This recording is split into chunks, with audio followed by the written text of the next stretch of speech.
de vous recevoir à nouveau, de vous savoir nombreux à nouveau ce soir pour regarder cette émission. On parlera largement et longuement du SDF, vous le savez, le parti de John Frondi, qui attend un congrès d'ici la fin du mois de juillet, mais dans une ambiance, j'ai failli dire délétère, où certains cadres, une trentaine, pour être précis 34, ont donc été exclus. D'aucuns disent se sont auto-exclus suite à la dernière réunion du NEC, le comité exécutif national du Social Democratic Front, ce qui a donc installé une forme de crise au sein du parti. Des militants qui sont également à la barre devant la justice pour répondre pour certains des actes et faits que leur reprochent leurs camarades. Cela dit, le SDF sera donc largement au menu de ces 90 minutes d'émission à travers son secrétaire général. Maître Adeline Lord Djomgang va certainement répondre à nos questions, à vos questions également. On en parlera de long en large, tout comme on parlera de l'actualité de la semaine, telle que vue et regardée par les reporters de STV, évidemment. L'affaire dite Martinez-Zogo, dont les principaux suspects ont été pour certains déférés ou alors mis en détention provisoire à la prison principale de Yaoundé-Kondengui. D'autres ont été libérés, certains vont certainement comparaître libres. On reviendra sur la semaine de l'avocat, dont les assises sont ouvertes ici à Douala cette semaine. C'est également la semaine de la femme. On aura 2 ou 3 choses à dire autour de cette question. Maître Laure Adeline Djomgang, bonsoir. Bonsoir, monsieur le député. Bonsoir, chers téléspectateurs de STV. Alors, en prélude à la Journée internationale de la femme, je profite de l'occasion pour souhaiter déjà à toutes les femmes bonne fête. D'accord. Surtout aux téléspectatrices de STV, télévision, et particulièrement aux militants du SDF. Surtout que, il faut le dire, je porte au haut le combat des femmes dans le SDF et je pense qu'il faudrait qu'on tende définitivement à la parité et je compte, lors des prochaines échéances électorales, m'atteler sur le zébrage lors des confections des listes parce qu'il est important que les femmes soient représentées au même titre que les hommes. À la parité au sein de votre parti? C'est-à-dire que c'est l'une des réformes que vous entendez porter? Non, au sein même, lorsqu'on fait des listes, parce que, vous savez, dans le parti déjà, nos statuts imposent déjà le genre, mais on s'est rendu compte que lors de la confection des listes, généralement, vous verrez que dans la plupart des circonscriptions, vous aurez dit, par exemple, si nous partageons une liste, par exemple, avec un autre parti politique, vous aurez 10 conseillers municipaux ou 8 et vous verrez qu'il n'y a pas de femmes. La seule circonscription où vous verrez qu'il y a 4 conseillers municipaux, 2 hommes, 2 femmes, c'est à Douala-Premier. Et parce que j'étais mandataire de la liste et je me suis attelé que cela soit respecté, le zébrage. Cela dit, ça va faire 9 mois.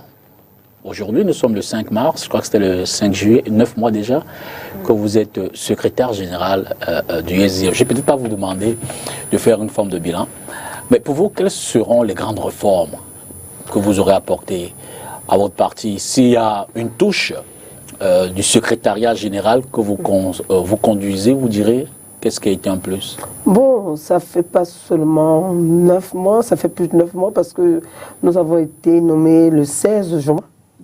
Le 16 juin 2022. Alors, l'essentiel d'abord, c'était d'apporter des petites réformes au niveau du secrétariat général, pouvoir l'informatiser et le faire avec du matériel bien présent. Et c'est ce que j'essaye de faire. Parce que je me suis dit, nous sommes plus dans les années 90, plus on évolue, la technologie aussi évolue, et il faudrait que quoi que nous fassions aujourd'hui, même si demain nous ne sommes pas là, qu'on puisse trouver tous les éléments et qu'on ait le nécessaire et qu'on se dise une femme est passée et elle a apporté quelque chose. Et c'est ce que j'essaye de faire tous les jours avec ma jeune équipe dynamique et nous essayons autant faire que se peut de moderniser le secrétariat général. Et si durant ce laps de temps, vous demandez quelques regrets, quelques éléments que vous aurez peut-être voulu ou alors que vous allez améliorer pour la suite. S'il y a des manquements, vous direz? Non, je dis toute œuvre humaine, aucune n'est parfaite. D'accord. Ce qu'on fait, c'est qu'on a commencé et puis on voudrait parfaire, mais pour parfaire, c'est avec le temps, on va améliorer les choses. Surtout que pour moi, j'estime qu'au secrétariat général, il faut faire encore autrement et que même les réunions du NEC, il faut les rendre ces réunions plus performantes. Et par exemple, au lieu d'avoir des traductions là qui nous perdent du temps, autant prendre des appareils qui permettent de le faire instantanément. Donc, j'estime et j'espère que sur le temps, je le ferai.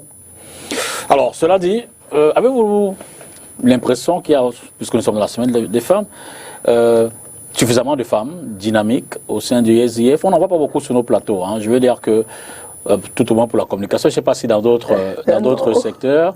Et puis, de façon générale, on a même le sentiment que la présence des femmes dans cet environnement politique n'est pas toujours une évidence.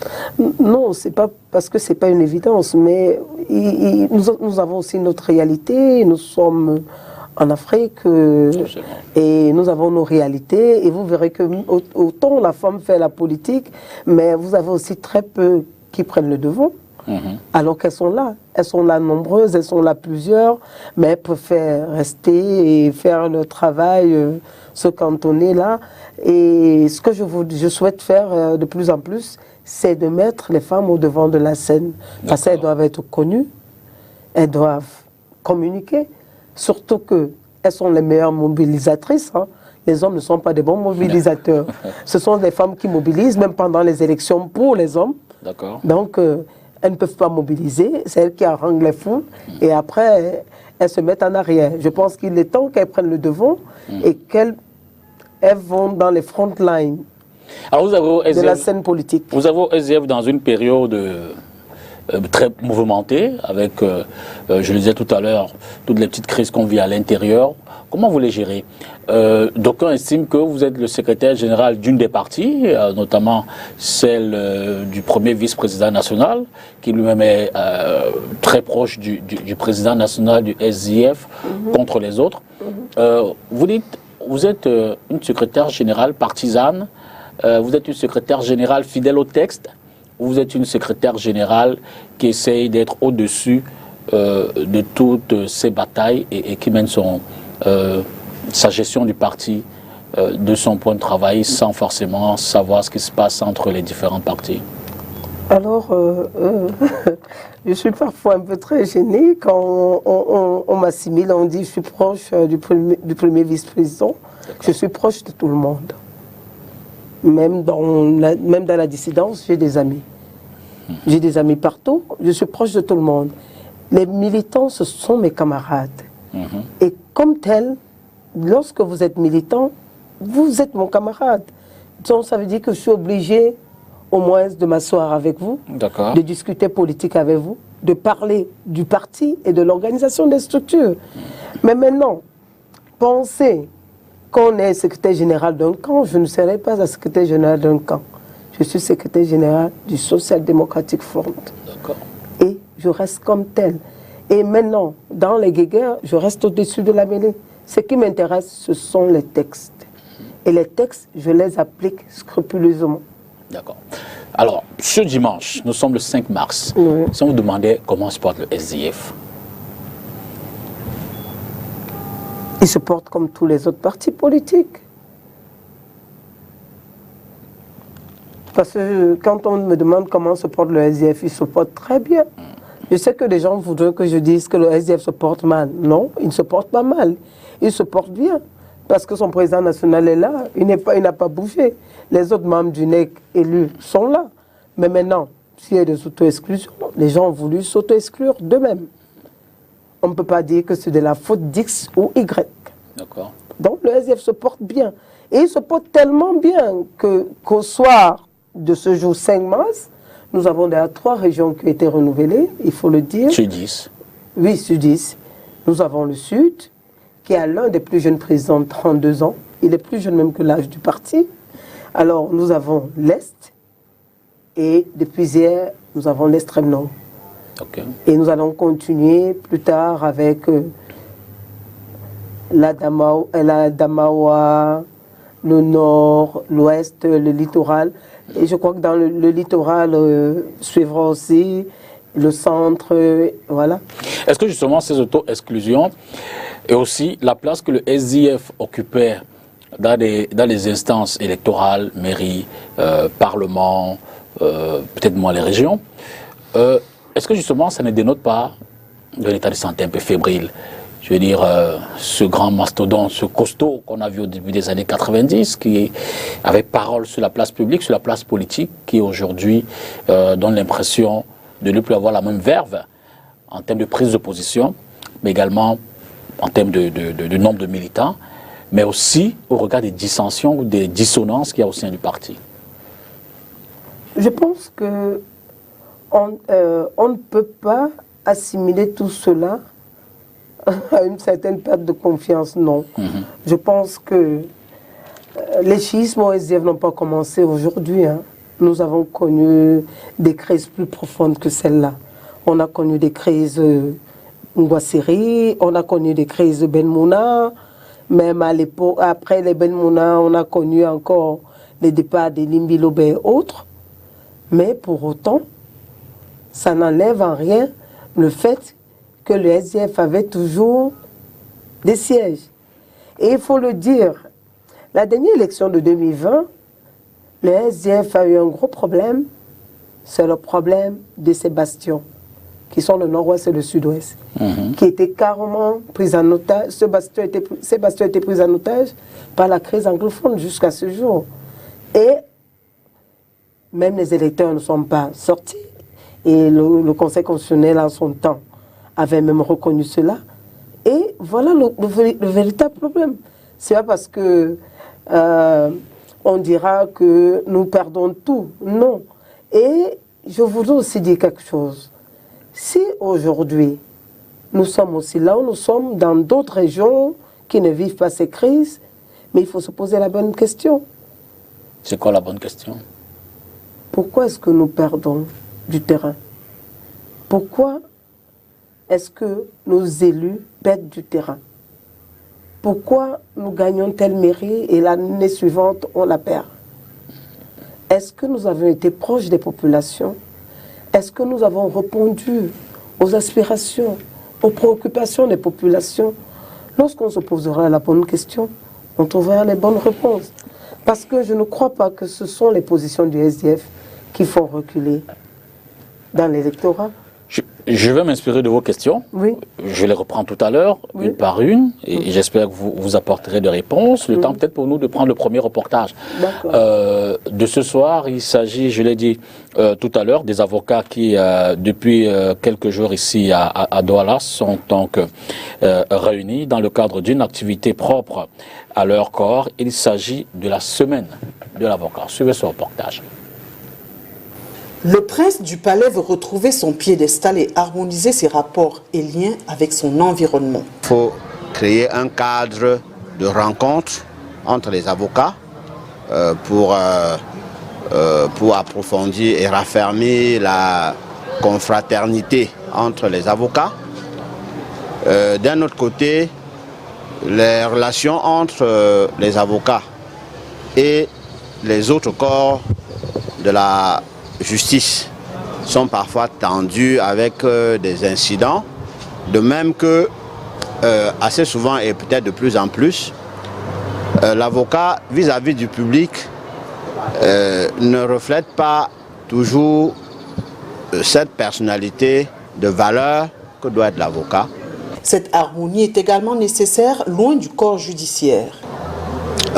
Hormis les rencontres entre avocats, des matchs de football qui permettent de rassembler tous les corps, des rencontres, des discussions qui permettent qu'on se parle, des rencontres avec le public comme des consultations juridiques et des actes, des œuvres de bienfaisance et des œuvres philanthropiques telles que les visites à la prison pour voir qu'est-ce qu'on peut apporter comme aide à certains prisonniers, qu'est-ce qu'on peut apporter aux orphelins des confrères décédés.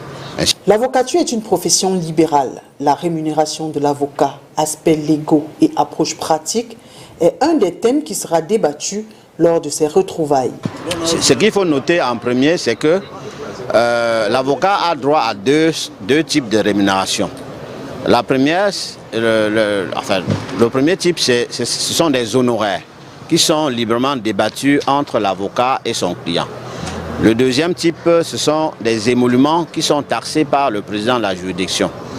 Et on peut se rendre compte que le deuxième aspect est un peu mal connu, et donc de sorte que l'avocat ne vit pas pleinement de sa profession et des moyens que la loi lui donne pour pouvoir survivre, pour pouvoir s'exprimer. Et donc l'une de nos préoccupations, c'est de faire en sorte que l'avocat puisse vivre pleinement de son boulot en recueillant la rémunération qui lui est attribuée par la loi. Du 3 au 7 mars prochain, les avocats du Cameroun sont réunis. Échanges, marches sportives, services écuméniques, matchs de football et autres débats sont quelques points à l'ordre du jour. Le thème de cette rencontre est « Quel avenir pour la profession d'avocat au Cameroun ?» J'aurais pu vous poser cette question. Je rappelle que vous êtes avocate, donc vous êtes très concernée par cette activité-là. Peut-être un regard panorama sur l'activité de l'avocat au Cameroun aujourd'hui, vous direz. Un regard panoramique, pardon. Bon, l'activité de l'avocat aujourd'hui, surtout que son champ d'application s'est amenuisé avec d'autres professions qui sont venues carrément grignoter dans notre champ d'application. Et c'est le lieu de remercier M. le bâtonnier pour tout ce qu'il fait pour les avocats. Et surtout que cette semaine de l'avocat est une semaine salutaire, c'est une activité salutaire. Ça a permis aux avocats de se rencontrer, mais surtout d'échanger sur les préoccupations liées à notre profession. Et j'encourage M. le bâtonnier et tout son exécutif pour tout ce qu'ils font pour les avocats. Reparlons du SIF, je reprends les questions que vous posiez tout à l'heure. Pourquoi est-ce que le SIF perd le pied aujourd'hui? Pourquoi est-ce que lorsque vous avez eu le mairie, le mandat d'après, vous n'arrivez pas à la retrouver, cette mairie? Pourquoi est-ce que vous n'êtes plus autant représenté en termes d'électeurs d'abord, mais aussi en termes d'élus? On le voit au Parlement, on le voit, je l'ai dit, au sein des élections de proximité.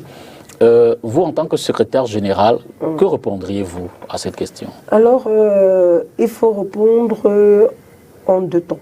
D'accord. 2 temps parce que ceux de la zone ici, parce qu'il faut toujours enlever les 2 régions. Du nord-ouest et du sud-ouest. Parce que ceux d'ici ont souvent eu un gros problème. Parce que autant on perd, autant on a des communes qui sont restées constantes, telles que la commune de Loum. D'accord. Où il a rempli. Il a rempli parce qu'il est resté proche des populations. D'accord. Mais aussi, on a eu des élus aussi qui se sont éloignés des préoccupations des populations. Et c'est normal. C'est une élection. Lorsqu'on va aux élections municipales et législatives, ce sont des élections populaires. Le peuple vous sanctionne. C'est vrai aussi qu'on a aussi le problème du code électoral qui est un réel problème. Parce qu'aujourd'hui, avec seul le PVDL comme fait foi, on a aussi des résultats qui sont très patouillés et qui vous sont produits. Mais seulement, nous-mêmes, nous avons aussi des reproches à nous faire. Et nous devons, et c'est l'attention, j'attire l'attention de nos élus locaux qui doivent rester focalisés et proches des populations. Mais maintenant, s'agissant des régions du nord-ouest et du sud-ouest, de tout temps, depuis 1996, lorsqu'on a commencé les élections, le SDF a pris part aux élections locales et a participé à ces élections. Alors, je vous dirais qu'au nord-ouest, le SDF n'était jamais sorti avec une seule mairie comme en 2020. 2020, c'est la guerre.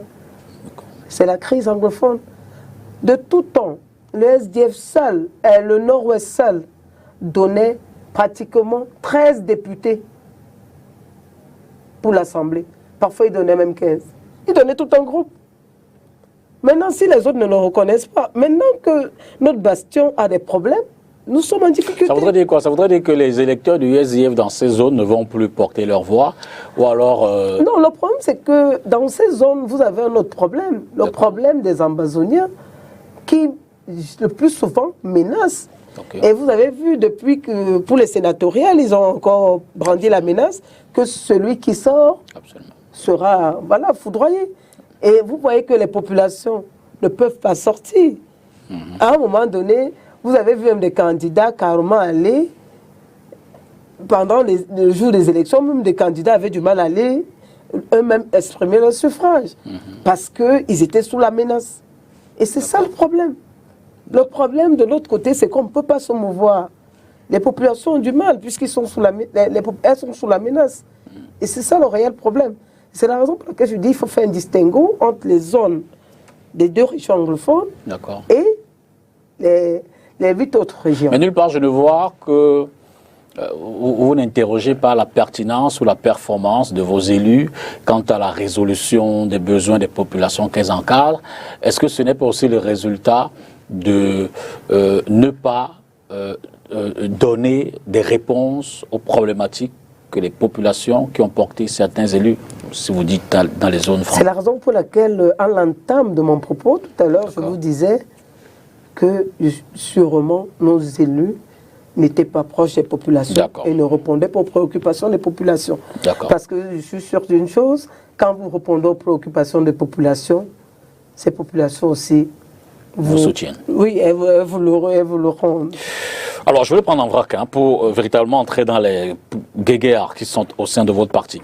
Dans l'une des résolutions du comité exécutif national, il a été mentionné l'exclusion de certains de vos membres, camarades, qui ne se lanceraient pas dans le processus de renouvellement des organes en interne. Or, selon vos textes, je parle sous votre réserve, vous me reprendrez si je me trompe, ceux qui ne le feraient pas ou ne l'ont pas fait sont plutôt frappés d'inéligibilité. Mais on a pu voir des auto-exclusions. Une décision que certains ont interprétée comme étant un coup de fouet à l'encontre de Jean-Michel Nithieu, ou du moins comme étant le prétexte qui l'exclurait d'une éventuelle candidature pour notamment la région du littoral. Ce qui pour certains était donc à l'origine de tout ce que l'on vit aujourd'hui.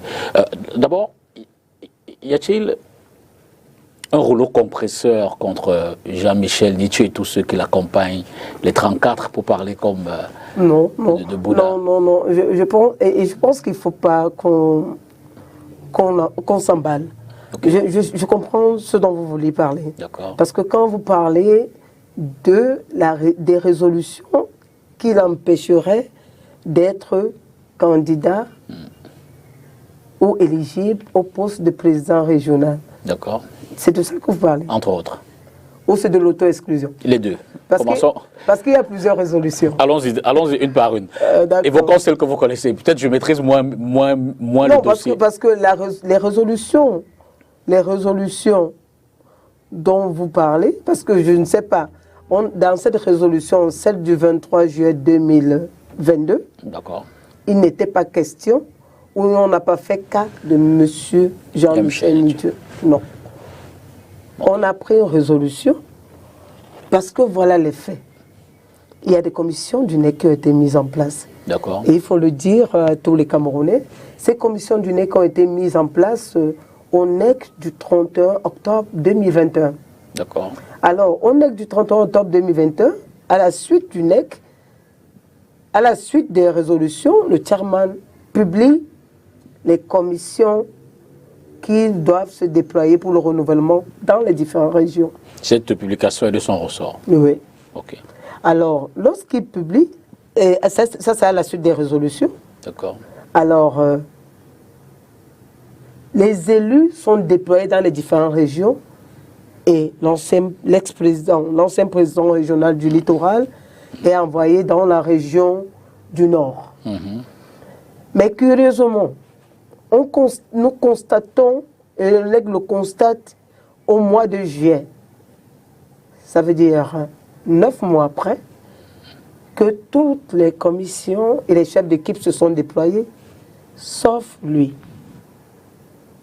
Il ne s'est pas déployé. Le NEC par le chairman, le D'accord. comité exécutif national décide de dissoudre sa commission et maintenant de donner sa commission, de nommer un nouveau chef d'équipe qui est le sénateur Ngam Honoré, qui était précédemment envoyé au Sud. Aujourd'hui, il fait ce que le sénateur Ngam Honoré doit faire, renouveler le Sud et renouveler... Le littoral. Non, le Nord. D'accord, Parce que le Nord, il s'était envoyé au Nord. Alors, quand on constate cela, le NEC prend cette décision, mais seulement ce qu'on refuse de dire, est-ce que j'ai entendu des gens scander depuis quelques jours, on vous dit, non, le NEC ne devait pas prendre cette résolution, on ne devait pas dissoudre. On a dissous, et je vais vous lire ce que le NEC écrit, a fait comme résolution. On a dit, met en place une nouvelle commission en charge de la région du Nord dirigée par le sénateur Ngam, qui a le pouvoir de coopter d'autres membres dans son équipe afin de réaliser et achever les travaux avant l'échéance de décembre 2022. Indique clairement, comme précédemment évoqué au NEC, que les membres des équipes du NEC chargées de l'exercice de réorganisation en cours qui refusent et ne parviennent pas à exécuter correctement le processus de réorganisation dans les différentes régions ne seront pas éligibles ni autorisés à se présenter comme candidats aux élections ultérieures, tant au niveau interne qu'au niveau national. D'accord. Alors, j'ai suivi... Ça, c'est en 2022. 2022, 23 juillet 2022. D'accord. Alors, j'ai suivi, depuis quelques jours, je suis tout le monde, et j'ai suivi l'un des conseillers juridiques vous dire, dans son développement, vous dire, l'article 7, alinéa 4, vous donne les conditions d'éligibilité et cet article est rattaché au 9. Mais seulement ce que mon excellent confrère et conseiller juridique a oublié, c'est que l'article 7 de nos statuts définit les droits et les obligations des membres. D'accord. Et je vais le lire. Et l'article 10, alinéa 2 de la troisième partie de notre règlement intérieur vous indique quand est-ce que vous pouvez être militant. Et il faudrait que je le lise, parce que c'est bien pour tous les Camerounais. Et pour, voilà. Troisième partie de l'élection et de l'investiture. De l'élection et de l'investiture. Article 10. L'élection des membres du comité exécutif national. 10 alinéa 2. Tout membre du parti remplissant les conditions prévues à l'article 7 des statuts du parti peut se porter candidat à tout poste du comité exécutif national. Et que dit l'article 7? Voilà. Tout membre remplissant les conditions de l'article 7. Rentrons à l'article 7. Parce qu'il faudrait que les gens comprennent. Et qu'on cesse de faire plutôt les élucubrations hâtives sur les plateaux de télé. Article 7. Des droits et des obligations des membres. Chaque membre est tenu de s'acquitter des contributions à 7.1. Des contributions qui sont prescrites en tant que de besoin et de temps en temps par le comité exécutif national et ou par tout organe ayant reçu du comité exécutif national autorisation de le faire. D'accord. Article 7.2. Dès son adhésion, chaque membre est supposé avoir accepté de se conformer tant aux dispositions des présents statuts qu'à la politique, qu'aux idéaux et au programme d'action du parti. B. Avoir accepté de se conformer à toutes les prescriptions et règlements, aux directives et aux décisions du parti et de chacun de ses organes. Alors, lorsqu'on dit qu'il faut avoir accepté de se conformer à toutes les prescriptions et règlements, aux directives et aux décisions du parti, lorsque l'ex-président régional ne s'exécute pas, ne se conforme pas aux directives du parti, conformément à l'article 7.2, alinéa A et B. Et si on continue même avec le C, parce que les 3 articles décrivent à merveille son attitude. 9 mois après, tout le monde se déploie et ne se déploie pas. Et lorsqu'on lui demande, et c'est la raison pour laquelle vous verrez dans la même résolution, on dit qu'il ne présente aucun élément probant, ni une excuse. Pourquoi est-ce qu'il n'a pas fait cette tâche? Il n'est simplement pas parti. Il n'est simplement pas parti. Alors, lorsqu'on ne l'a pas fait, ça veut dire qu'on ne remplit pas les conditions de l'article 7 de nos statuts. Parce qu'on veut vraiment faire croire aux gens que cet article seulement s'arrête sur les contributions statutaires. C'est faux. Ça va plus loin. Vous devez vous conformer aux directives, aux décisions, aux prescriptions du parti. Peut-être que justement, dans sa logique où il était plus en harmonie avec un certain nombre de décisions du parti, il s'est dit que dans cette mouvance-là, je réfléchis à haute voix, il s'est dit que dans cette mouvance-là, il ne servait à rien de se déployer. C'est pas depuis le 22, ou alors c'est pas depuis le 23 juillet que Jean-Michel Lithieu a montré quand même son opposition à certaines décisions du NEC, à certaines décisions du chairman. On le suit depuis pratiquement 2018-2020, où on observe effectivement qu'il n'est plus forcément d'accord avec certaines décisions. Et puis, je me réjouis que vous relanciez cela, mais seulement, même cette décision, la décision du 31 octobre, qui le désignait comme président de la commission en charge du renouvellement dans le Nord, il n'a jamais contesté cette décision, il ne s'est jamais opposé à celle-là, il n'a jamais attaqué. Parce qu'il faut aussi le dire, il y a des mécanismes internes, et dans nos règlements intérieurs, surtout des motions, qui permettent à tout membre, lorsque le membre n'est pas d'accord avec une résolution, d'exercer cette voie, l'émotion. Même cela, il ne l'a pas fait. Alors ça veut dire que si vous ne contestez pas, vous n'attaquez pas une décision, vous ne pouvez pas dire que vous étiez contre cette décision. D'accord. Alors, Madame le secrétaire général, j'ai envie de vous demander où sont passées les commissions mises sur pied au lendemain des élections de 2020. Il y a eu 2 commissions, je peux me tromper, mais je vais lire un nom. Une commission de la réconciliation. Il y avait 2 commissions, la commission action et la commission réconciliation. D'accord, réconciliation dirigée par le chief Tchatchoua, et puis la commission action de Jean-Michel Lithieu. Avez-vous des résolutions de ces commissions-là? Ces résolutions existent, mais malheureusement, je n'étais pas secrétaire général, j'étais secrétaire général adjoint. Mon prédécesseur était secrétaire général, et je crois que c'est lui qui devait implémenter cela. Et il faut le dire, en son temps, lorsque ces résolutions étaient prises, le NEC avait adopté le rapport de la commission réconciliation. On avait pris note du rapport de la commission action. Il faut faire le distinguo. On a pris note pour l'un, on a adopté l'autre. Ça aussi, il faut le dire, parce que la résolution existe. Et la note, ça voulait dire quoi? Ça veut dire qu'on a pris note de ce qu'ils ont fait et que le parti devait regarder là-dessus. Mais alors que l'autre, on l'a adopté. La commission réconciliation, qui avait pour but de réconcilier les partis. Et c'est la raison pour laquelle, il faut encore le rappeler, au NEC du 8 mai 2021, dans la crise des sanctions du 8-2 contre le premier vice-président, cette commission encore avait été mise sur pied à nouveau pour pouvoir réconcilier les protagonistes, c'est-à-dire l'honorable Lithieu et l'honorable aussi. Et celui qui a été réfractaire, la commission était mise sur pied, dirigée tout par le sénateur Tchatchoua. Pondi Toumanza y était. J'étais le rapporteur de la commission. Et celui qui a refusé d'entamer des pourparlers, c'est l'honorable Lithieu, l'ex-président régional. Voilà la réalité. D'accord. Voilà la réalité. Mais et maintenant, même quand on parle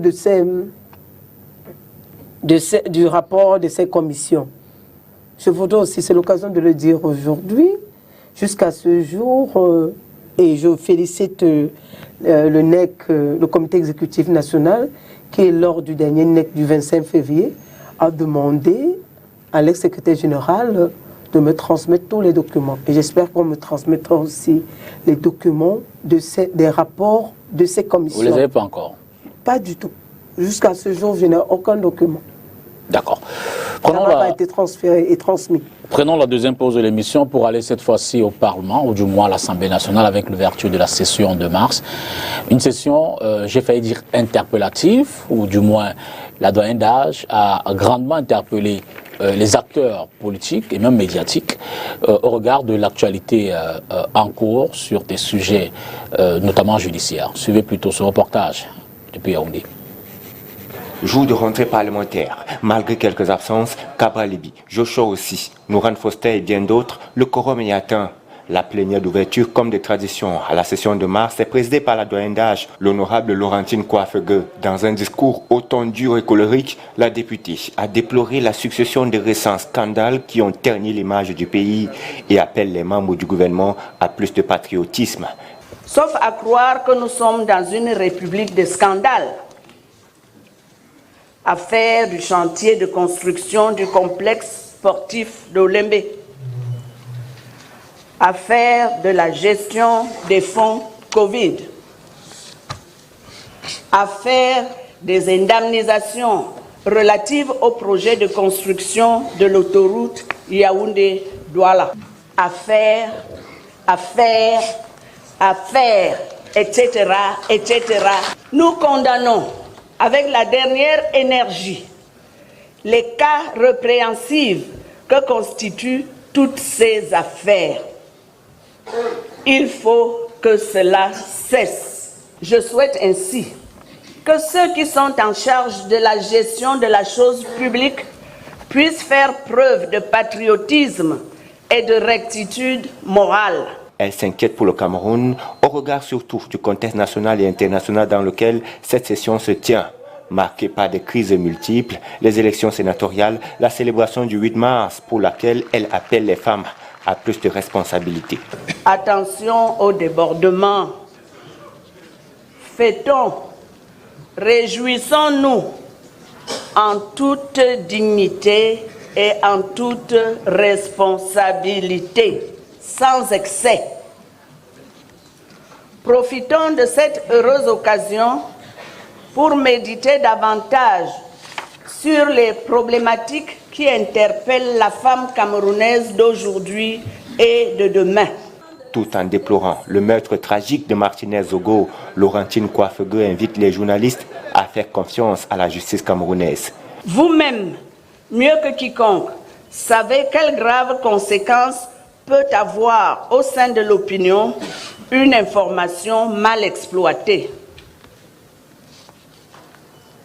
En vous invitant à toujours rester professionnel, mais alors toujours professionnel, la représentation nationale vous adresse tous ces encouragements et vous souhaite un plein épanouissement dans l'exercice de votre noble métier. Il faut noter que cette session sera en outre marquée par le renouvellement du bureau de la Chambre avec une reconduction probable de Kavaye Djibril à la présidence. Maître Adeline Djomga, vous sentez-vous un peu concerné par cette interpellation, notamment regarder certaines affaires, le SDF, l'affaire Martinez Zogo, pour prendre peut-être cet exemple. La doyenne d'âge n'a pas manqué évidemment de tirer les oreilles aux uns aux autres. Vous, au niveau du SDF, c'est vrai, le chairman a fait une ou deux sorties, mais après, on ne sent pas forcément la pression du politique sur les pouvoirs publics autour de cette affaire-là. Non, ça il faut le rappeler. Le dimanche où il a été déclaré, on a déclaré avoir retrouvé son corps. Le 22 janvier. Le 22 janvier, où il a été assassiné de manière macabre. En tant que secrétaire général du parti, j'ai fait une sortie où j'ai dénoncé cela. Et je crois que c'est passé dans les médias. Puis le chairman et le premier vice-président ont fait une visite de courtoisie à la chaîne Amplitude, mais surtout à la veuve. Parce que vous voyez, et dans ma sortie, je l'ai dit, personne ne peut tolérer les meurtres et les assassinats. Et je trouve inadmissible qu'on tue quelqu'un de manière effroyable et de manière macabre au nom, je ne sais pas de quoi. Personne n'a le droit de ôter la vie à un individu, à un citoyen, qui que vous soyez. Et c'est la raison pour laquelle nous avons condamné avec la dernière énergie et nous avons demandé que la justice fasse son travail. Aujourd'hui, des personnes ont été mises en liberté, d'autres ont été mises en liberté sûrement sous cautionnement, d'autres ont été mises en détention provisoire.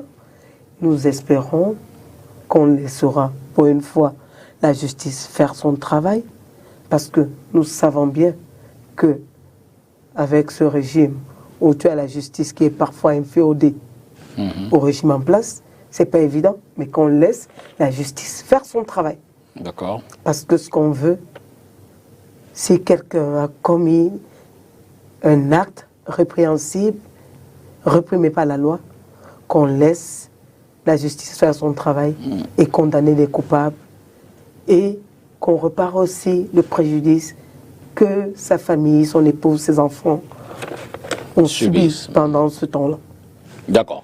En parlant des questions du SIF, et venons-en donc à cette séance du comité exécutif, à l'issue de laquelle la séance, le comité exécutif, à l'issue de laquelle 34 militants, parmi lesquels des cadres, des anciens élus, des anciens membres du bureau de l'Assemblée nationale, bref, d'aucuns disent d'ailleurs aussi des militants de qualité, pour ne pas, je ne veux pas simplifier ceux qui sont pas hors.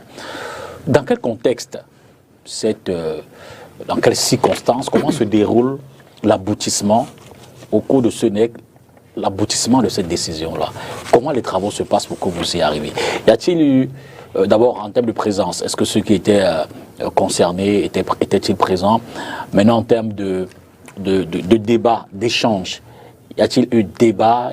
Comment ça s'est passé? Alors, je pense qu'à un moment donné, il faudrait qu'on explique aux Camerounais nos textes. Parce qu'il faut faire la différence entre la procédure disciplinaire des articles 15 et 16 de nos statuts et la procédure du 8.2. D'accord. Voilà. Parce que depuis un certain temps, et il faut le dire, depuis la nomination du shadow cabinet et du secrétaire général, ainsi que la cooptation des membres, de certains membres du NEC. Des décisions qui sont d'ailleurs contestées par eux. Oui, des décisions qui sont contestées par eux. Alors, nous avons des membres du NEC en son temps qui se sont constitués. Certains en G27, parce qu'il faut le dire aujourd'hui. Le G27 est composé de 9 membres du NEC à ce jour seulement, parce que si vous y ajoutez les 5 présidents régionaux, plus on a mis les régions en coordination, donc on a mis les exécutifs régionaux en coordination, si vous ajoutez les 5 même, nous sommes seulement à 14. Parce qu'on fait croire que les 27 membres étaient les 27 membres du NEC. Non. Ce n'était pas 27 membres du NEC. Il y avait quelques membres du NEC. Aujourd'hui, il ne reste que 9 membres du NEC. Parce qu'il faut le dire, vous avez des présidents de circonscription et autres. Lorsqu'ils font lorsqu'ils font leur déclaration et ils la déposent pas sous forme de motion. Parce que ce sont des motions qui permettent qu'on revienne sur une discussion ou sur une résolution. Mais ils le font plutôt en forme de déclaration du G27. Mais comme je l'ai toujours dit ici, nous n'avons pas un organe du parti qui est le G27. Les organes du parti sont connus. Ça va de la cellule, la circonscription, la coordination départementale, la région, le comité exécutif national. Mais comme tel, ça veut dire que même les membres du NEC qui se sont sentis peut-être lésés, c'est eux qui devaient faire des recours. Et non pas aller prendre un fourre-tout et vous dire G27. G27, mais il n'y a que 9 membres du NEC. On peut les citer, qu'on prenne leur assignation ou qu'on prenne les déclarations du G27 et vous verrez que ce n'est que 9 membres du NEC qui Ça veut dire quoi? Ça veut dire qu'en dehors de ces 9 membres du NEC, les autres ne peuvent-ils pas faire des recours? Vous allez faire le recours parce que l'acte vous porte quel grief? Vous qui êtes PCE.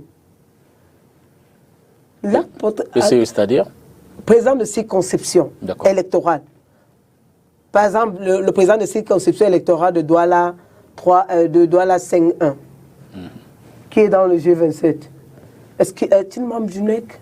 Non, il n'est pas membre du NEC. Alors qu'on cesse de mettre des chiffres et qu'on les gonfle, on dit oh, ça fait 27 cadres. C'est pas 27 cadres. Non. Mais je veux dire que même si ce n'est qu'un seul cadre, ça pose quand même. Non, même si c'est vous voulez faire des clarifications. Non, je fais la clarification. Parce qu'on vous dit que ce sont des cadres de qualité. Et les sénateurs et les autres députés qui sont là ne sont pas des cadres de qualité. Mais vous, dans l'analyse. Moi-même, secrétaire général, je ne suis pas cadre de qualité. Vous, dans l'analyse, quel est le problème de fond? Non, mais maintenant, je vais évoluer. D'accord. Alors, maintenant, ils vont faire la déclaration et après, ça va dans tous les sens. Nous, on convoque un NEC en date du 23 juillet. Ils viennent, ils disent le NEC ne pourra pas avoir lieu. On leur dit pourquoi? Ils disent que la décision du chairman est illégale. Mais si la décision du chairman est illégale, ils savent qui saisir. Ils savent quel organe saisir. Ils savent ce qu'il faut faire, exercer comme voie de recours. Mais maintenant, ce que je ne comprends pas, au début, on disait même que ma nomination n'était pas, n'était pas conforme. Alors que les articles 13.3 donnent pouvoir au chairman de nommer le secrétaire général. Et lorsque je suis passé ici précédemment, je vous ai bien expliqué que c'est depuis le congrès de 2006 que le secrétaire général n'est plus élu, il est nommé. J'ai même lu encore, et j'ai entendu des juristes du parti dire que les commissions permanentes, qui sont les commissions des shadow cabinet government, n'ont pas de droit de vote. C'est faux. Ces commissions sont aussi nommées par le chairman. Les articles 11 sont clairs là-dessus. Ils sont nommés par le chairman. Et ces commissions ont des missions bien précises dans nos statuts. On vous dit que le chairman ne pouvait pas coopter, conformément à l'article 18.5. Mais seulement, ce qu'ils oublient de dire à tous les Camerounais, le NEC du 14 mai 2022, tenu à Yaoundé, a donné pouvoir au chairman de coopter les membres aux postes vacants au NEC. Et les postes vacants-là n'ont rien à voir avec la désignation du secrétaire général que je suis et mes adjoints, ni avec la désignation des membres du shadow government. Ça concerne donc quoi? Ça concernait plutôt les postes de 4e vice-président qui étaient vacants, les postes des membres élus qui étaient vacants, les postes du secrétaire adjoint à l'éducation et à la formation qui étaient vacants. Voilà les postes qui étaient concernés. Et il faut le dire aux Camerounais. Mais j'ai entendu des gens dire, et même mes confrères, dire qu'on ne peut pas déléguer. Non, on peut déléguer. Même le Congrès peut déléguer ses pouvoirs au comité exécutif national. Le chairman lui-même peut déléguer ses pouvoirs à l'un de ses vice-présidents ou à tout autre membre. Absolument. Et le NEC a donné mandat, a délégué son pouvoir au chairman de coopter rien que ces membres-là, ces postes vacants, qui n'ont rien à voir avec la désignation du secrétaire général, ni des shadow government ministers qui dépendent carrément et qui ressortent de ses prérogatives. D'accord. Lorsqu'on a fait ce distinguo-là, maintenant on peut avancer. Ces mêmes membres, lorsque le dossier est remis au conseiller juridique d'aller s'appesantir sur le cas, le conseiller juridique, le département juridique a pris le dossier, idem pour le dossier de Tico, et je me réjouis parce qu'on n'est que du 25 février, ce département juridique a rendu son rapport. Malheureusement, nos anciens camarades n'ont pas voulu attendre. Ce qu'ils ont décidé de faire, c'est de créer du désordre un peu partout. Ici et dans le littoral, on a vu un président régional où on sort un communiqué, lui sort un contre-communiqué lors des renouvellements. Le président de la commission de renouvellement sort un communiqué, lui sort un contre-communiqué. On a vu dans la région de l'Ouest des anciens sénateurs ayant occupé des hautes fonctions dans les institutions de la République fermer le siège du parti et dire personne n'y entrera, alors que c'est un bien collectif. C'est le bien du parti, ce n'est pas le bien d'un individu. Ce n'est pas le bien de Madame, de Maître Djomga que je suis, ou du chairman, ou du X ou du Y. C'est le bien du parti. D'accord. Et tout à l'heure, comme je disais, j'ai acheté on a fait des courses, on a modernisé le secrétariat général. Toutes les factures sont au nom du SDF. Ça veut dire que je quitte le poste demain, je ne pars avec rien. Je laisse au SDF. C'est son patrimoine, ce n'est pas le mien. Curieusement, ils vont bloquer, on ferme les portes, on dit que, on estime que la commission ne doit plus venir siéger. Mais la commission ne peut plus venir siéger alors que le NEC a le droit de mettre en place des commissions. C'est du pouvoir du NEC. Surtout que c'est le NEC qui a le droit d'administrer le parti. S'occupe de l'administration politique du parti. Alors, vous interdisez que ces présidents de commission, ces membres de commission puissent siéger. Et pire, on revient ici encore dans le littoral, on trouve que c'est le secrétaire à l'organisation qui va dans les circonscriptions de Douala 3132, 5152, qui ont aujourd'hui fait l'objet de fusion. Il faut le dire, nos textes sont clairs. Chaque commune, chaque circonscription électorale qui est dans le niveau de l'arrondissement doit refléter la commune. Et le nombre, et on doit être, le nombre de conseillers pouvant être potentiels candidats doit refléter le nombre de potentielles cellules. C'est ce qui a été décidé. Et c'est ce qui est inscrit dans nos statuts. Et je peux lire l'article. Mais ce qui est curieux, c'est qu'on demande qu'on fusionne à nouveau pour être conforme au statut. On vous dit qu'on ne peut pas, parce qu'on refuse la fusion. Est-ce qu'à Douala 3e, il y a 2 mairies de Douala 3e? Il n'y a qu'une seule mairie. Mais pourquoi est-ce qu'on voudrait qu'il y ait 2 circonscriptions à Douala 3e? On vous dit que le territoire est vaste. Mais il est vaste, Bonabéry est vaste, tout est vaste à Douala. Alors, mettez des stratégies et éclatez et faites des cellules pour pouvoir gagner des coins, mais pour autant, respectons la configuration qui a été demandée par nos textes, qui sont nos statuts. Et c'est ça le gros problème. Mais on ne le fait pas. On va contre la loi et contre notre statut, contre notre règlement intérieur. D'accord. On commence à mettre en place des structures parallèles. Madame le secrétaire général... Attendez, je vais y arriver. Oh, voilà. On met des structures parallèles. Et quand on met des structures parallèles, la plus grosse curiosité encore dans cette histoire, c'est que pendant qu'ils font tout ce désordre, on les observe. Et il a fallu encore qu'un matin qu'on découvre que nos militants sont allés devant les tribunaux, alors qu'il y a des voies internes de résolution de crise, mais ils sont allés saisir la justice. Et ce qui est curieux, c'est que les autres ont posé des actes, et comme j'ai cité nommément, le secrétaire national, l'organisation et autres, mais ils vont saisir la justice. Et quand ils saisissent la justice, vous avez 2 conseillers juridiques nationaux qui ont été élus au Congrès. Élus au Congrès. Et ils sont élus au Congrès, pourquoi? Parce qu'il faut qu'on leur dise aussi quelle est leur mission. Dans le 1300, on dit qu'ils représentent et défendent les intérêts du parti. Élus au Congrès. Ils viennent, ce sont eux maintenant qui intendent des actions contre le parti.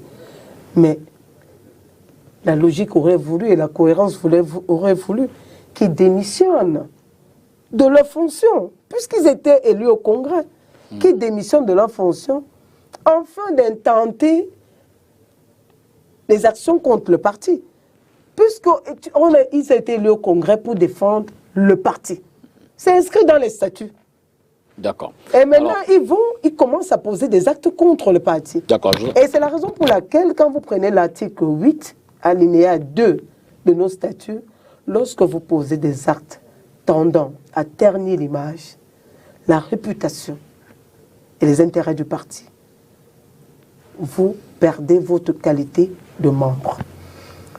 Et lorsqu'on quitte des statuts et on va au règlement intérieur, parce qu'on va vous faire croire que cet article se substitue forcément au 16 et au 15 et au 16, non.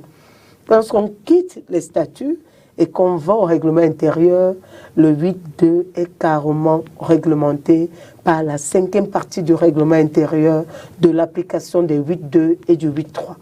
Parce que la conséquence de l'application du 8.2, c'est la perte de la qualité de membre. D'accord.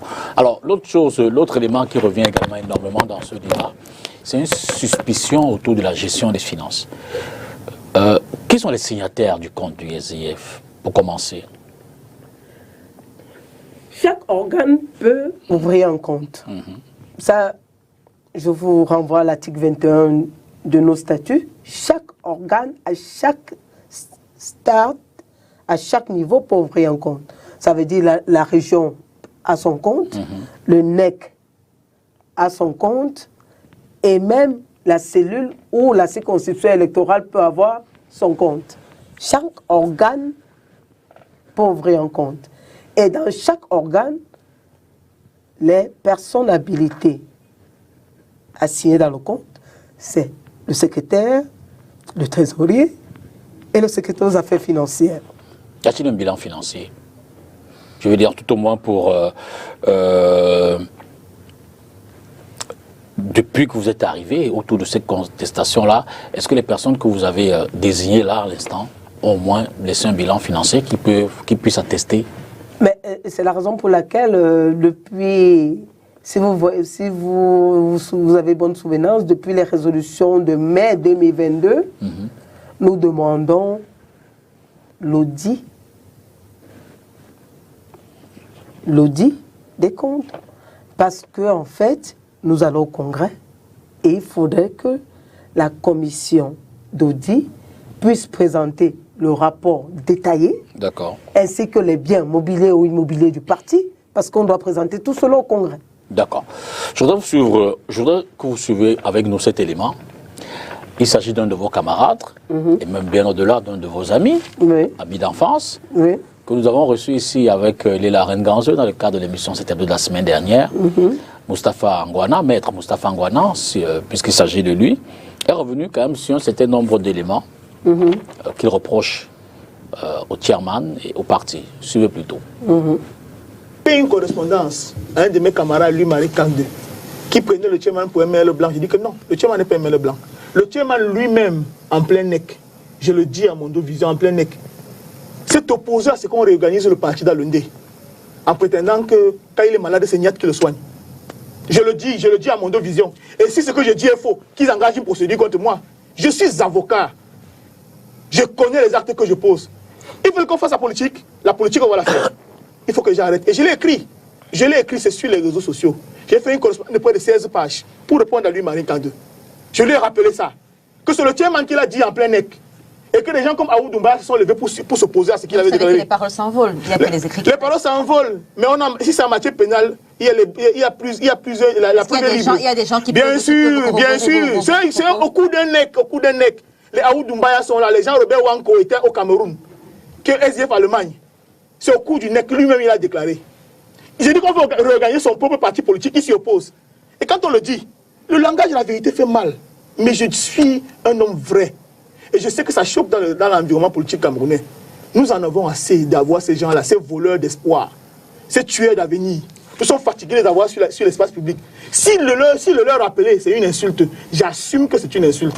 Si dire la vérité, parce que moi, je suis un homme de vérité. Et si ça gêne les gens, je ne suis pas obligé de faire la politique. Je le dis tous les jours, je ne me suis jamais considéré comme un homme politique. Je me considère comme un avocat qui participe au débat public. Parce qu'on ne peut pas laisser la scène publique aux forbans, aux plus médiocres d'entre nous, pour qu'ils fassent reculer notre pays. Voici un parti politique qui va au sénatorial. Le SDF. C'est qui était pendant longtemps le porte-étendard de l'opposition. On est incapable d'avoir des listes dans 2 régions. On va au sénatorial. Nous sommes opposés à la participation au sénatorial.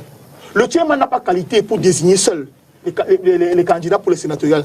Le NEC ne s'est pas réuni. La cellule des conseillers ne s'est pas réunie.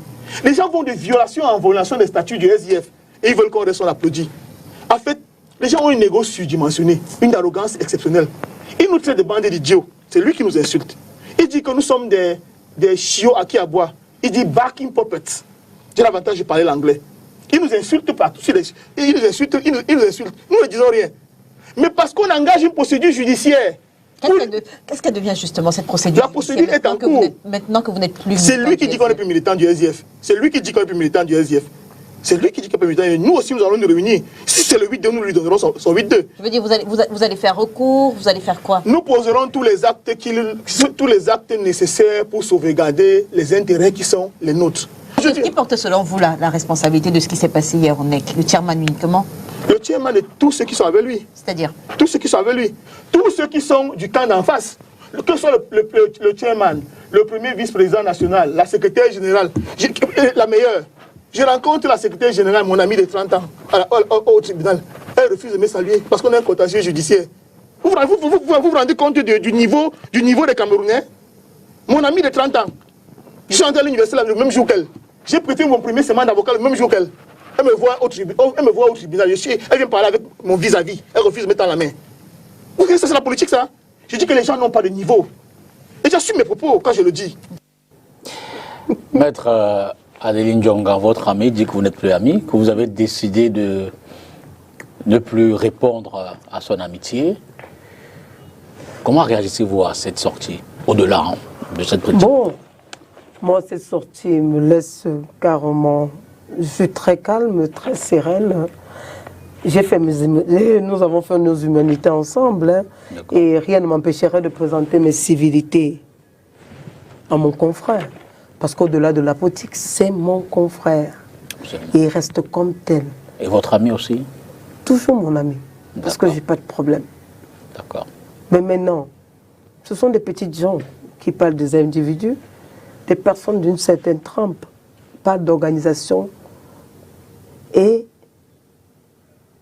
de comment fonctionne une organisation. Moi, c'est ce qui m'intéresse. Les individus ne m'intéressent pas. Les personnes, je ne fais pas les guerres de personnes. Je ne fais pas les guerres de clans. Mon problème, je suis secrétaire général. Comment je ferai pour réussir à ma mission? Les individus ne m'intéressent pas. Il n'empêche qu'il relève quand même un certain nombre d'éléments. Oui, je veux reprendre à ces éléments. Lorsque mon ami, comme il dit, que nous sommes des amis de longue date, se permet de dire que tout le monde est incompétent, je voudrais reconnaître que tout le monde soit incompétent, mais seulement, on ne peut pas insulter ceux qui ont une certaine légitimité. Parce qu'il faut le dire, le chairman a été élu au congrès de 2018, au même titre que le premier vice-président qui a été élu au congrès de 2018. Et que celui qui a été repêché, c'est celui qui se permet de dire des insanités aux autres. C'est qui? Mon ami de longue date. Et ça aussi, je peux raconter l'histoire. L'histoire est la suivante. Au congrès de 2018, il n'est pas investi parce qu'il était abstentéiste. Et nos textes sont clairs, 3 absences sans justificatif. On peut ne plus vous retenir, ne plus vous investir. À son temps, on ne l'a pas investi. Et moi, estimant, parce que j'étais la secrétaire générale adjoint, mais allant au congrès, je me disais peut-être je peux être mon poste de secrétaire général adjoint, je postule comme conseiller juridique national à nouveau, c'est ce que j'étais depuis 2012. Quand je me suis rendu compte que son nom n'y était pas et que moi j'étais retenu, j'ai quand même dit, on ne peut pas faire ça. Parce que tu es mon frère, tu es mon ami. Et que c'est injuste. Même si tu étais absent, ça on peut le corriger. Je suis celle qui me suis levée à aller voir le chairman. Et j'ai résolu. Et j'ai cédé gracieusement ma place parce que c'est mon ami. Et parce que si c'était à refaire aujourd'hui, je le referais. Parce que pour moi, l'amitié est au-dessus de nos querelles de chiffonniers. Mais que cela ne tienne. Ce que je refuse, c'est qu'au nom de la politique, on commence à insulter injurier. Non. La politique n'est pas ça. On peut échanger, on peut aller argument contre argument, mais on n'a pas besoin d'aller si bas. D'accord. Mais maintenant, d'accord. Tout à l'heure, il a fait plein de reproches au chairman. Il a dit que le chairman a pris... fait cause pour le président du Sénat, oui, dans la région de l'Ouest, dans le département du Ndé. Mais seulement, ce qu'il ne dit pas, et c'est ce qui me choque dans l'histoire. Dans l'histoire, on vous fait croire, et on dit à tout le monde, et j'ai suivi depuis l'autre jour, il a encore repris, il a encore redit, même dans plusieurs postes, qu'il a pris fait cause pour le président du Sénat. Mais seulement, je voudrais le lui rappeler qu'une réunion du NEC est sanctionnée par les minutes. Et les minutes retracent ce que chacun a dit lors de la réunion. C'est ça chez nous, SDF.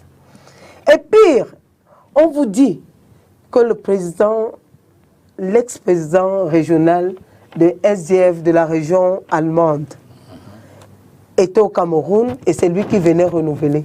Mais je voudrais seulement comprendre, autant les autres contestent les décisions, autant on conteste même les commissions qui ont été mises en place. Parce que je crois qu'aujourd'hui, même on conteste le travail des commissions. Comment est-ce que le président régional de SDF Allemagne fait-il pour venir renouveler le département du Ndé? C'est impossible au SDF. Au SDF, celui en charge du renouvellement, c'est le secrétaire à l'organisation. Et lorsque le secrétaire à l'organisation ne peut pas renouveler, ou dans le cas où il ne renouvelle pas, ou il ne peut pas renouveler, seul dans les cas où le NEC lui enlève ce pouvoir et nomme les commissions ad hoc, les commissions en charge du renouvellement. Et ces commissions n'ont pas le droit de voter ou un droit de vote, hein. Ils n'ont aucun droit, ils présentent seulement leur rapport. Et au terme de leur mission, ces commissions sont dissoutes. Alors, on vous dit qu'il venait renouveler le Ndé. Le président de SDF de la région Allemagne, parce que chez nous, on met région France, région Allemagne. Absolument. Mais comment est-ce que le président de la SDF de la région allemande vient renouveler le parti dans le Ndé, alors qu'au présidentiel 2018, en Allemagne, on n'a eu 3 voix? Avait-il déjà fini l'Allemagne? Parce que jusqu'à ce jour, SDF allemand n'est pas encore renouvelé. Vous relevez cet élément pour dire quoi? Non, pour dire qu'il y a du travail à faire en Allemagne. Avec tous les Camerounais qui y sont, qu'on ait seulement 3 voix, pardon, ça veut dire qu'il y a un problème. Ça veut dire qu'il y a un travail à faire. Mais ça ne répond pas à... Non, je vais répondre. D'accord. Et maintenant, comment on peut penser que lui, c'est lui qui vient renouveler le Ndé, alors qu'il n'a pas reçu pouvoir ni mandat? Je voudrais qu'on me montre le mandat qu'il avait reçu, ou s'il avait été désigné dans une commission pour venir renouveler le département du Ndé, puisque aucun président n'a le droit de se lever à aller renouveler notre région. Mais c'est à cause de cela que le chairman a dit les Seignac dans son Ndé. Non, mais c'est pour dire que c'est une histoire fomentée de toutes pièces, puisqu'il n'a pas le pouvoir de renouveler. Si vous n'avez pas qualité, il n'a même pas qualité pour renouveler. Un président régional ne peut pas aller renouveler une autre région. D'accord. Pour le faire, comme dans le cas des commissions, l'honorable, l'ancien président régional du littoral, s'est retrouvé au nord parce qu'il a été désigné dans une commission ad hoc. Si ce n'est pas cette commission ad hoc, il n'a pas la qualité ni le pouvoir de se lever à aller dire que je renouvelle le nord. D'accord. Alors, comment peut-il venir renouveler alors qu'il n'a ni qualité, ni reçu mandat, ni pouvoir du comité exécutif national? C'est pour vous dire qu'à un moment donné, quand des gens veulent dire des choses, qu'on apprenne à dire des choses sensées. Okay. Et qu'on cesse d'aller raconter des balivernes sur des plateaux. Parce que j'aurais accepté s'il avait encore qualité, mais il n'a aucune qualité. Et puis à un moment donné, que les gens aillent dans leurs différentes structures et travailler. Et je pense qu'aujourd'hui, avant même que, quand le G27 a commencé, il était le premier démissionnaire. Il m'a envoyé sa démission et je l'ai reçu. D'accord. L'autre élément qui relève également, c'est que le parti aurait été incapable de payer la caution de certains candidats au sénatorial. On a quand même souvenance qu'il y a eu 90 millions, il me semble, de francs CFA qui avaient été débloqués par le SDF. Comment est-ce que vous expliquez cela? Alors, je voudrais peut-être pouffer de rire, parce que je crois qu'il ne faut pas aller seulement sur des oui-dire ou des simples allégations pour dire qu'on a décaissé 90 millions. Qui a décaissé 90 millions? On a décaissé les 90 millions quand? Quand on veut donner des éléments, qu'on donne des éléments factuels de manière précise. Et qu'on n'aille pas commencer à chevaucher parce qu'on veut chercher des éléments. Mais maintenant, s'agissant des élections, je me réjouis qu'il en parle. Parce qu'il a même dit qu'on allait aux élections sans commission, sans que la commission d'investiture ne siège. C'est le chairman qui a désigné oui, mais seulement, les candidats au sénateur. Mais seulement, le président de la commission d'investiture, c'est le chairman. Le chairman est président de la commission d'investiture. Est-ce que le chairman s'assoit lui seul et puis il décide? Je vais continuer. D'accord. Étant donné qu'il est président de la commission d'investiture, je voudrais au moins qu'on ait au moins la bonne foi et parfois qu'on soit cohérent avec nous-mêmes. Quand on est même aujourd'hui qui disent que c'est le chairman qui a investi les candidats, en 2020, le chairman n'était pas au pays. Lors des élections, fin 2019, lors des élections municipales législatives, on est d'accord? Il n'était pas là. Alors, les mêmes personnes étaient candidats. Les mêmes personnes étaient candidates dans les différentes circonscriptions, dans les différentes communes et aux législatives. Le chairman n'étant pas au Cameroun, mais ils ont eu les fiches d'investiture signées. Le chairman aussi n'était pas là. Ça veut dire que la commission d'investiture n'avait pas siégé. Alors, si la commission d'investiture n'a pas siégé en 2020, en 2019, fin 2019, pour les élections de 2020, ça veut dire qu'eux-mêmes, ils ont été mal désignés. Et quand on est mal désigné, quand on est cohérent avec soi-même et logique, c'est qu'on démissionne. Donc vous leur donnez raison dans leur dénonciation aujourd'hui, puisqu'ils disent, ils relèvent que ce sont des irrégularités. Quand vous êtes vous-même élu sur la base d'une irrégularité, comme ils le prétendent, mais seulement vous voulez leur dire qu'en 2020, le chairman n'y était pas. Aujourd'hui, il est là. Mais maintenant, il faudrait qu'ils sachent qui sont les membres de la commission d'investiture. Il faudrait le déterminer. Moi-même, secrétaire général, je prends part à la commission d'investiture. D'accord. Voilà. Est-ce qu'il est membre? Avez-vous participé donc à la récente commission qui a désigné, par exemple, les candidats? Bien sûr. D'accord. Et la CG quand et où? Elle a siégé au domicile du chairman. D'accord. Voilà. Alors, cela dit, on va peut-être sortir par là. Aujourd'hui, le SIF est au tribunal. Je vais dire déjà, ça ne fait pas belle figure. Hein. Au niveau de l'opinion, au niveau des acteurs politiques, ce n'est pas la première fois que le SIF se retrouve dans cette situation-là, on l'a longuement dit. Comment vous envisagez la suite de cette procédure, mais surtout la suite de la vie du parti? 34 cadres, ou alors 34 militants, parmi lesquels des cadres qui sont exclus, désormais poursuivis au tribunal, alors que les défis politiques de l'heure, l'actualité socio-économique des Camerounais nécessitent quand même que les partis et même les élites politiques s'y penchent, qui c'est peut-être pour apporter des solutions, mais vous êtes dans des batailles internes. Malheureusement, ce sont les autres qui ont voulu bien engager les batailles internes. D'accord. Voilà. Et ce n'est pas nous qui les poursuivons. Ce sont eux qui nous poursuivent. En attendant, comme lui-même il a dit qu'il est avocat, il attend que le chairman intente des poursuites à son égard pour ses propos. Ça, sûrement, ça viendra. Et sûrement, c'est en cours. Mais pour l'instant, ce sont eux qui poursuivent. Le comité, le parti, et il demande l'annulation de certaines résolutions. Il demande l'annulation de mon communiqué et la suspension de l'exécution des dites résolutions qui sont attaquées. Mais seulement s'agissant des procédures au tribunal, là, je suis très sereine. Je le dis calmement, je suis sereine.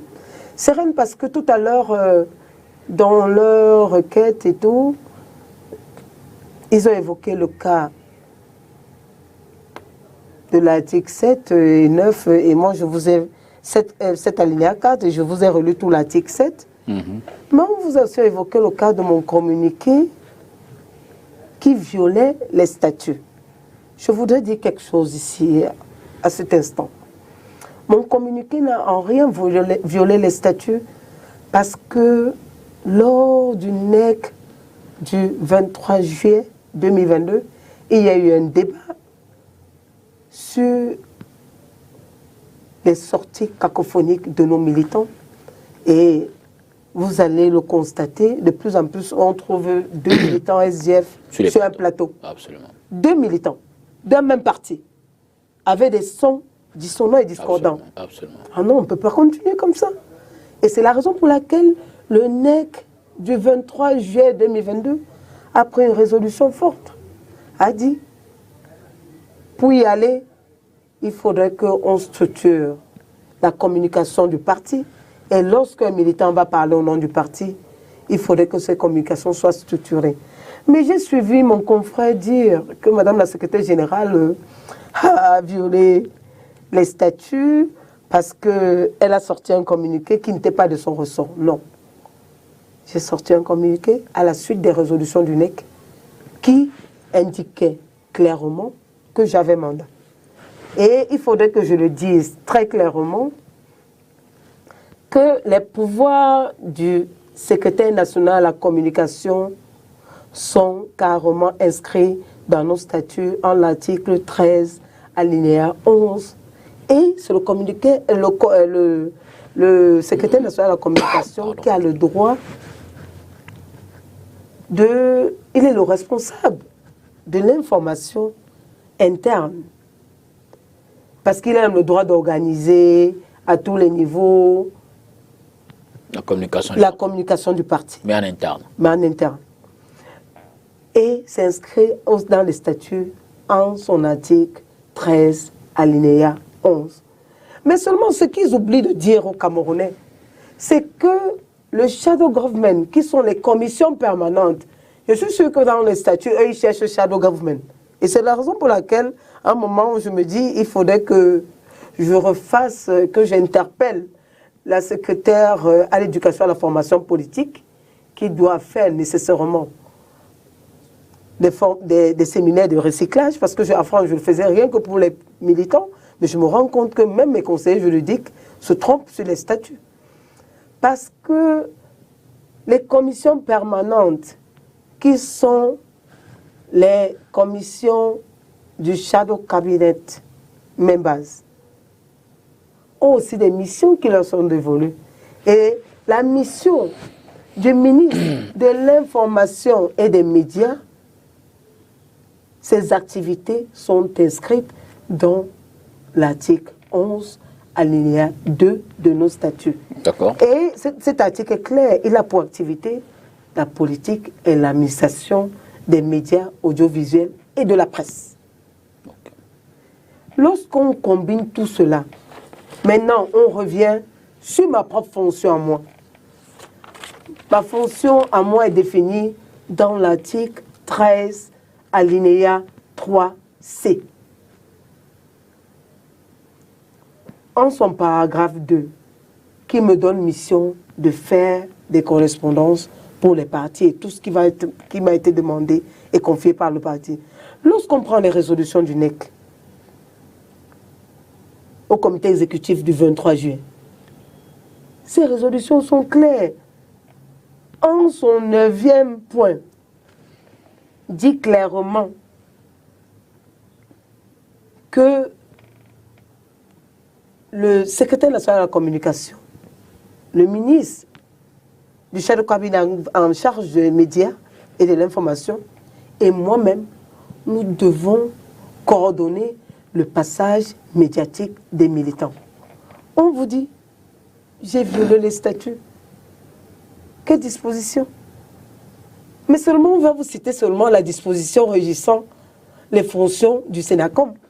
Mais on vous donne pas aussi les dispositions régissant les activités du Shadow Cabinet member, ministre de l'Information et des Médias. D'accord. On ne vous donne pas aussi mes fonctions à moi. Lorsqu'on combine tout cela, c'est la raison pour laquelle on nous confie cela. D'accord, on va sortir par là. On va peut-être dire un mot sur les préparatifs finalement de votre congrès. Je crois que c'est les 28, 29 et 30 juillet prochain. Alors, le chairman l'a dit, il a redit, qui sera plus candidat à la tête du parti. Donc, c'est une sortie certainement que vous le préparez. Ce congrès-là, à ce stade, où en êtes-vous avec les préparatifs? Vous y êtes déjà plongé? Vous laissez d'abord les sénatoriales passer? Il y a encore d'autres défis politiques? Comment est-ce que se prépare le... Nous y sommes plongés puisque j'ai déjà sorti mon communiqué en date du 27 février 2022 et mon communiqué est clair. Les déclarations de candidature sont déjà là. Les militants doivent les retirer pour ceux qui veulent postuler. Et maintenant, on attend pour les dépôts. Et maintenant, d'autres courriers arriveront, certainement, parce que pour ceux qui ont des amendements à faire et autres, ils doivent le faire en moins 2 mois du congrès. Dépasser ce délai, je ne recevrai pas. Ce sont nos statuts aussi, également. Il ne me reste plus qu'à vous dire merci. On aurait pu parler encore plus longuement du SIF, mais évidemment, oui, le temps nous tient à la gorge. J'ai peut-être 2 mots ajoutés avant de terminer. Non, je voudrais dire, je suis en plein dans la préparation du congrès. Les renouvellements vont bon train. Alors, je voudrais demander aux militants de se mobiliser parce que le chairman va quitter définitivement la tête du parti. Il restera militant, mais il quittera définitivement la tête du parti. Alors, il faudrait qu'on puisse se mobiliser, surtout qu'il faudrait lui faire un au revoir grandiose, un send-off digne de son nom, parce qu'il est une icône de la politique camerounaise. On sait ce qu'il a été pour notre pays, on sait ce qu'il a représenté pour le Cameroun, on sait ce qu'il a fait pour le multipartisme et même l'avancement de la démocratie. Alors, personne ne saurait dissocier le SDF à la personne du chairman, parce qu'il reste cette icône. Alors, que les militants travaillent sur le terrain, qu'ils continuent les renouvellements. Mais surtout, je voudrais lancer un message aux jeunes militants. Depuis qu'on a commencé avec le renouvellement, il y a une certaine dynamique, surtout les jeunes, qui se déploient massivement, alors qu'ils n'oublient pas et qu'ils travaillent durement, mais surtout qu'ils occupent des postes de responsabilité et des hautes fonctions, parce que le Cameroun de demain se fera avec ces jeunes hommes, femmes, mais surtout avec aussi nos anciens dont on a besoin de conseils. D'accord. Merci encore à vous de toujours être présente lorsqu'on vous sollicite pour répondre aux questions de nos téléspectateurs concernant notamment la vie de votre parti, un parti qui compte, on le sait, mais également la vie publique, la vie politique nationale. Merci. Merci à vous également à la maison qui avait de nouveau regardé cette édition de Face à l'actu. Demain, c'est lundi d'avant. Je vous souhaite un excellent début de semaine. Bonsoir. Merci.